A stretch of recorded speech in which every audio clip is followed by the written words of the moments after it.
अस्सलाम वालेकुम। Welcome to my channel I tech solution.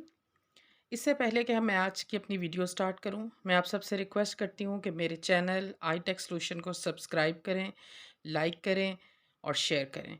And please don't forget to press the bell icon ताकि जो latest videos हैं वो आप तक पहुंच सकें। चलें अब हम आज की वीडियो स्टार्ट करते हैं।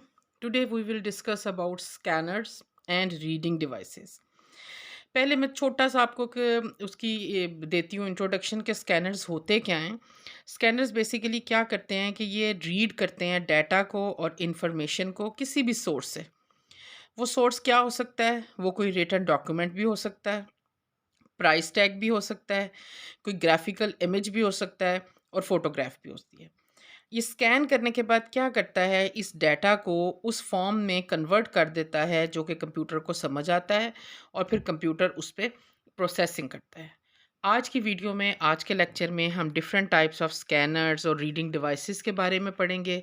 सबसे पहले हम जो पढ़ेंगे वो हम ऑप्टिकल स्कैनर के बारे में पढ़ेंगे। ऑप्टिकल स्कैनर को हम उर्फ़े आम में स्कैनर भी कहते हैं। सिंपल स्कैनर कह लें, आप इसको ऑप्टिकल स्कैनर कह लें। ये क्या करता है? ये एक लाइट सेंडिंग इनपुट डिवाइस है।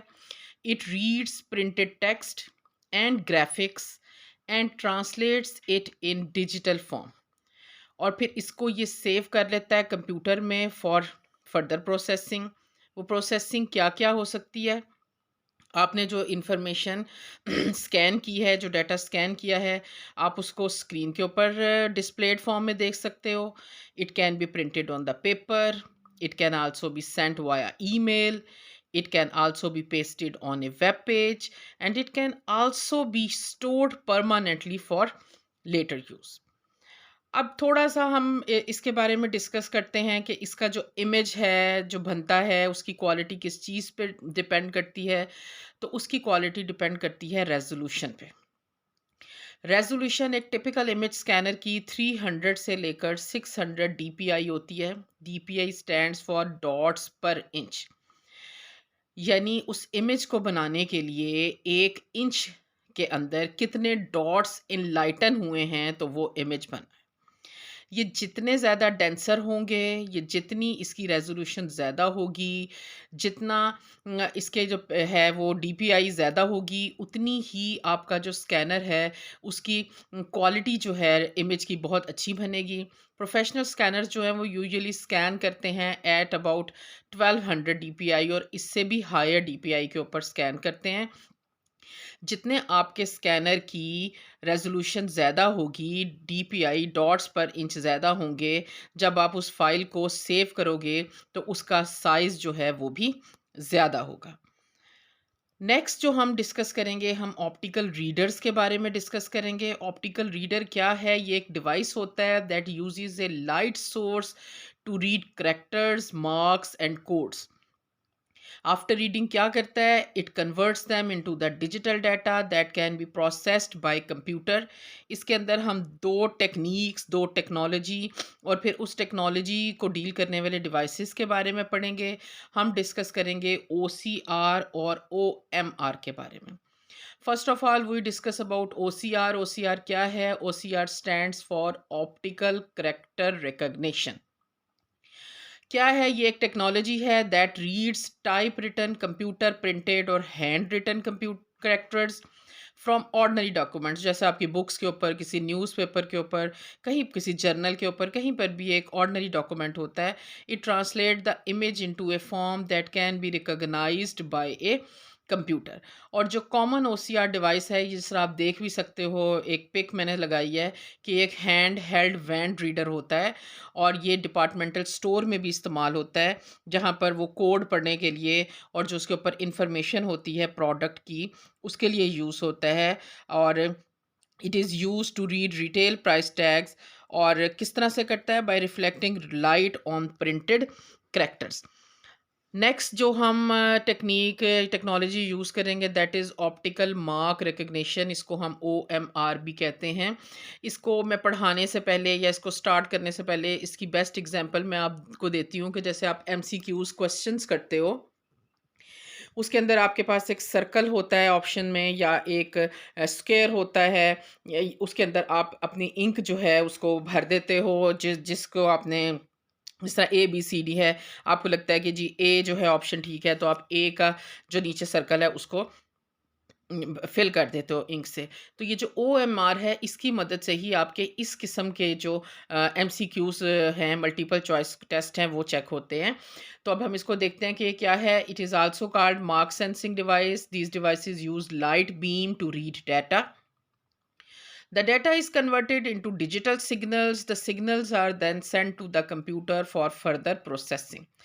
OMR device जो है, it detects marks such as circles and rectangles on special printed form, और ये oftenly use होता है multiple choice आपके जो टेस्ट होते हैं उसके लिए यूज़ होता है। और इसको ऐसे, जिस तरह ये आप देख सकते हो, तो ऐसे स्कैन करके और फिर इसकी रिज़ल्ट की इवैल्यूएशन जो है बहुत ईज़िली और बहुत एफ़िशिएंटली हो जाती है। नेक्स्ट जिस रीडर के बारे में हम पढ़ेंगे, बारकोड रीडर्स। ये आपके लिए बिल्कुल नई चीज़ नहीं है। ये जो आपको बारकोड नज़र आ रहा है, this is the combination of vertical lines. उनकी विड्थ जो है वो चेंज होती है, उनका डिस्टेंस आपस में चेंज हो सकता है, और इसको रीड करने के लिए डिफरेंट डिवाइसेस हैं। ये डिवाइसेस भी, ये जो बारकोड रीडर हैं, ये भी आपकी नज़र से गुजर चुके हैं। आपने इनको डिपार्टमेंटल स्टोर्स पे देखा है। अब तो मोस्टली आप कोई भी प्रोडक्ट उठाओ, वो आपके किचन की चीज़ें हैं, वो आपकी बुक्स हैं, वो आपके किसी भी ये कोई भी आइटम है, उसके ऊपर आपको इससे मिलता-जुलता बारकोड जो है वो नज़र आएगा। और इस बारकोड को रीड करने के लिए बारकोड रीडर्स होते हैं। इनको हम बारकोड स्कैनर भी कहते हैं। अब पहले वाले जो हम देख रहे थे, उसमें हम देख रहे थे कि लाइट की टेक्नोलॉजी यूज़ हो रही थी, लेकिन इसके अंदर अब क्या है, लेज़र बीम यूज़ होता है, और इसकी with the help of which आपका जो बारकोड रीडर है वो बारकोड को रीड करता है और फिर ट्रांसलेट करता है इनटू डिजिटल सिग्नल। और जो मोस्ट कॉमनली हमारे पास पॉपुलर बारकोड्स हैं वो पोस्टनेट हैं, और यूपीसी, जिस that is the abbreviation of universal product code है। और ये आप इसको डिपार्टमेंटल स्टोर में देखते हो कि जब आप एग्जिट पॉइंट पे आ जाते हो, जहाँ पर आपकी बिलिंग होती है, वहाँ पे आपके आइटम्स जो हैं उनको बारकोड रीडर्स के आगे से गुजारा जाता है, या वो आपका आइटम उसके आगे से गुजारा जाता है, या बारकोड जो होता है वो हैंड हेल्ड होता है, और उसको ऊपर से उसको आपके आइटम के करीब लाके और बारकोड जो है उसको रीड किया जाता है, और इस तरह से बिलिंग हो जाती है। और आप देखते हो कि बिलिंग जब होती है तो उसके अंदर उसकी डिटेल इन्फॉर्मेशन होती है उस प्रोडक्ट की, कि वो प्रोडक्ट क्या है, उसका क्या नाम है, उसकी क्या प्राइस है, आपने कितने आइटम्स लिए हैं, और फिर उसका टोटल बिल कैसे बना है। और इसको आप डेली अपनी लाइफ में ऑब्जर्व करते हो। नेक्स्ट हम जो चीज़ पढ़ेंगे, जिस रीडर के बारे में हम पढ़ेंगे, वो है हमारा magnetic ink character recognition reader. अब ये क्या करता है, ये सिर्फ़ और सिर्फ़ यूज़ होता है to read text printed with magnetized ink. यानी जो मैग्नेटाइज्ड इंक की फॉर्म की मदद से टेक्स्ट प्रिंट होते हैं, उसको रीड करने के लिए ये होता है। और ये कहाँ पर इस्तेमाल होता है, बैंक इंडस्ट्री में इस्तेमाल होता है। किसको चेक करने के लिए, चेक की प्रोसेसिंग के लिए, जो आपको हमारा चेक होता है उसकी प्रोसेसिंग के लिए इसको यूज़ किया जाता है। और आपने, अगर आप कोई भी चेक देखो तो उस पे आप देखोगे, ये ऊपर मैंने पिक भी लगाई है, कि इस पे कहाँ पर ये लिखा होता है, कहाँ पर MICR होता है। इसमें आपके जो चेक होता है उसकी डिटेल होती है, आपके अकाउंट की डिटेल होती है, और ये MICR जो है, इसके MICR रीडर की मदद से आपका जो चेक है उसको चेक किया जाता है, और उसको उससे इंफॉर्मेशन ली जाती है। नेक्स्ट जो हमारे रीडर्स हैं, that are our RFID readers. RFID reader क्या है? इसमें सबसे पहले हमें पता चले कि RFID चीज़ क्या है। तो RFID stands for radio frequency identification. अब पहले हमने देखा था कि लाइट की टेक्नोलॉजी यूज़ हो रही थी, फिर हमने देखा कि लेज़र की टेक्नोलॉजी यूज़ हो रही है। अब इसके अंदर जो टेक्नोलॉजी यूज़ हो रही है, दैट आर रेडियो सिग्नल्स। और ये क्या करते हैं, ये रेडियो सिग्नल्स कम्युनिकेट करते हैं, किससे कम्युनिकेट करते हैं, उस टैग से कम्युनिकेट करते हैं जो अटैच किया जाता है किसी ऑब्जेक्ट पे या किसी पर्सन पे।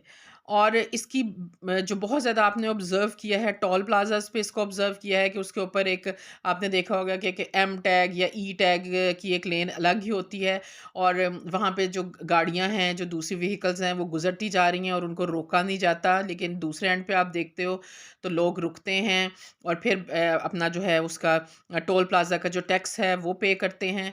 तो आरएफआईडी जो है टैग्स वो गाड़ियों पे लगे होते हैं और उनके जो रीडर है वो उसको पढ़ता है और फिर उससे जो उसकी डिटेक्शन उसने पैसे ले रहे होते हैं, वो पैसे जो हैं वो उससे उनके जो अमाउंट होती है उसमें से डिडक्ट हो जाते हैं और इस तरह से वो टोल प्लाज़ा का टैक्स पे करते हैं। और आरएफआईडी जो है they can be a better alternate of barcode in retail stores.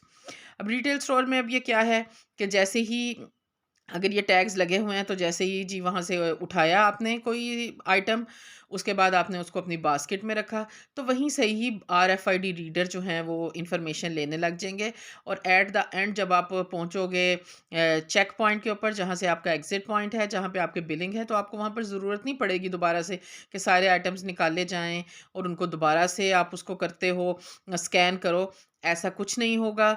बस आपका जल्दी से जल्दी बिल बन जाएगा और जो काम आपको बारकोड की में थोड़ा-सा देर लगती थी बिलिंग भरने में, आरएफआईडी जो है उसके अगर टैग्स लगे हुए हैं तो ये काम बहुत जल्दी से किया जा सकता है। और आप इसको अब व्हीकल्स मैंने आपको उसकी एग्जांपल बता दी है कि आप कैसे इसके अलावा रेस जब हो रही होती है तो उसके ऊपर उसमें भी अगर जो रेस करने वाले रनर्स हैं उनके ऊपर भी ये टैग लगा दिया जाए तो बहुत इजीली टाइम नोट हो जाता है कि उन्होंने कितने टाइम के अंदर अपनी रेस जो है वो कंप्लीट की है और इस तरह से एवेल्यूएशन का प्रोसेस जो है वो बहुत ईजी हो जाता है। My dear viewers, this was our today's lecture.